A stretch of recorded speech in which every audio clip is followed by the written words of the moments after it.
Pastor Samarth knows this. There wasn't a prophet who came to our church and did not prophesy to me.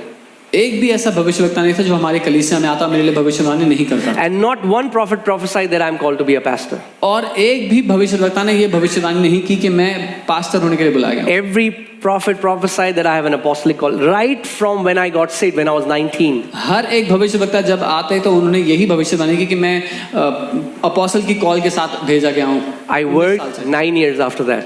उसके बाद भी मैंने 9 साल तक नौकरी की. And then in 2000, I think it was 2007 or 8, where a church, which is a big church, there are many churches in India, they called me and said, we want you to lead one of our branches. और 2007-8 में एक कलीसिया ने मुझे बुलाया और कहा कि हम चाहते हैं कि आप हमारी एक बड़ी कलीसिया ने और कहा कि हमारी ब्रांच की आप अगुवाई करो. And I was maybe 22, 23. मैं शायद 22-23 साल. And in my heart was saying, yes. और मेरे दिल में मैं कहता हाँ. You know, आ गया वो समय. That time has come. Okay, but my heart was saying no. पर अंदर ही दिल कह रहा था नहीं. This was saying yes. दिमाग कह रहा था हाँ. This was saying no. दिल कह रहा था अभी नहीं. This is not the time. अभी समय नहीं. So, I was sitting in a church मैं एक चर्च में बैठा in Delhi, दिल्ली में. and the pastor was preaching. और पास्टर प्रचार कर रहे थे. And pastor called this young man. फिर उन्होंने एक जवान लड़के को He said, "Read this passage from Isaiah." उन्होंने कहा यशाया से ये आयत पढ़ो. और वो जो बंदा है ना वो ऐसे पढ़ रहा था. And that guy was reading it like this. और ये आया भविष्यद्वक्ता ने कहा. And prophet Isaiah said. और मैं वहाँ बैठा हूँ. And I'm sitting और मुझे there. लग रहा है मैं ना. And I'm thinking. मैं जलन से भरा हूँ प्रभु. I was burning with zeal. मैं कह रहा हूँ. I'm like. क्या ये बंदा कैसे पढ़ रहा है? What is this guy doing? How is he reading? ढीलों की तरह. अगर Like मेरे को ये lazy. पास्टर बुलाते. If this pastor would have called me. मैं ऐसे पढ़ता. I would मैं read it ये like अपने this. अंदर चल रही है internal. This conversation is. अंदर बात चलती है ना. Yeah, you have this मैं ऐसे पढ़ता. यशाया भविष्यद्वक्ता ये कहता है. And the prophet Isaiah says like this. और जैसी मेरे अंदर ये बात चल रही है. While I was having this discussion inside. God joined the chat. परमेश्वर ने चैट को ज्वाइन कर लिया. और एकदम प्रभु ने मुझसे बोला. And he said to me. इसीलिए वो वहाँ खड़ा है और तू यहाँ बैठा है. That is why he is standing there and you are sitting here. And suddenly I saw pride in my heart. और अचानक से मैंने अपने दिल में घमंड को देखा. I saw that I was comparing myself to this brother. मैंने देखा मैं अपनी तुलना उस भाई से कर रहा था. And I thought, Lord, I am not ready to lead a church. और मैंने कहा प्रभु मैं अभी तैयार नहीं हूँ चर्च की अगुवाई करने के लिए. After that, 5 to 6 years of training. उसके बाद अगले 5-6 साल तक ट्रेनिंग चली. And then 2013, God planted FOLJ और Church. फिर 2013 में परमेश्वर ने FOLJ की नींव रखी. And I'm telling you, और मैं आपको what बता रहा would have happened if क्या हुआ I होता? would have not gone through the process, but would have received that call. क्या हुआ होता अगर मैंने प्रक्रिया में से ना गुजरा होता और मैंने उस बुलाहट को ले लिया होता उस समय. Cannot even imagine. मैं कल्पना भी नहीं कर सकता. शायद चलो छोड़वा नहीं जाएंगे. But I thank God that I said no. So I'm telling you, don't take no's. No's can be awesome.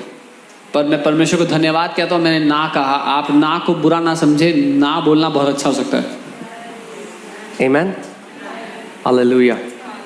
Before God makes you sit on that throne, He's going to destroy Goliath through your life. इससे पहले कि परमेश्वर आपको सिंहासन पर बैठाए वो आपके द्वारा गोलायतों को नाश करेगा. Amen. So whenever a prophetic word comes, जब कभी भविष्यवाणी का वचन आता है, it's very important. The Bible says in James chapter 1 that receive with meekness the engrafted word of the Lord. That's the way you receive the word, with meekness, with humility. वचन कहता है कि नम्रता के साथ उसके जड़े हुए वचन को ग्रहण कर लो. Amen. I've seen when people have taken prophetic words with a wrong spirit, it has brought in more, it has damaged them more than it has edified them. मैंने देखा जब लोग गलत तरीके से गलत आत्मा से भविष्यवाणी को ग्रहण करते हैं तो उससे ज़्यादा नुकसान पहुंचता है उनको उन्नति होने की जगह. One of the aunties who was like, she was the one who taught us the word when we were growing up, when we got saved. एक आंटी जिन्होंने हमें वचन सिखाया जब हम बढ़ रहे थे, जब हमने उद्धार पाया. Her son man of God, Oral Roberts, who was one of a profound and great man of God, he prophesied personally for this guy that God will raise you up as a mighty man of God and you will shake the entire earth. उनके लिए परमेश्वर, उनके बेटे के लिए परमेश्वर के जन ओरल रॉबर्ट्स ने व्यक्तिगत रूप से भविष्यवाणी की थी और कहा था कि परमेश्वर तुम्हें एक महान परमेश्वर के जन के रूप में उठाएगा और तुम देशों को हिलाकर रख दोगे। And he used to drink. और वो शराब पिया करते थे। उसने कहा अब जब हिलाना ही है देशों को, जहाँ 2 पैग मारता रहा वहाँ 4 मारने लग गया। He said when I have to shake the nations, where he used to drink 2 pegs, he started drinking 4. फिर कहता प्रभु ने तो करना ही है, He said God has to do it. प्रभु ने बोला है करेगा। God has said he will do it. And he died in his mother's lap और वो अपनी माँ की गोद में मर गए without fulfilling the call. बिना बुलाहट को पूरा किए।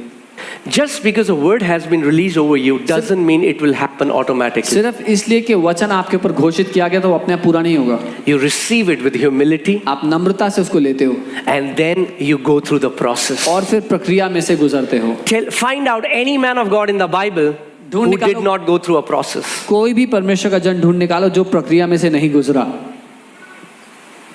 Before the promise is the process. वायदे से पहले प्रक्रिया है।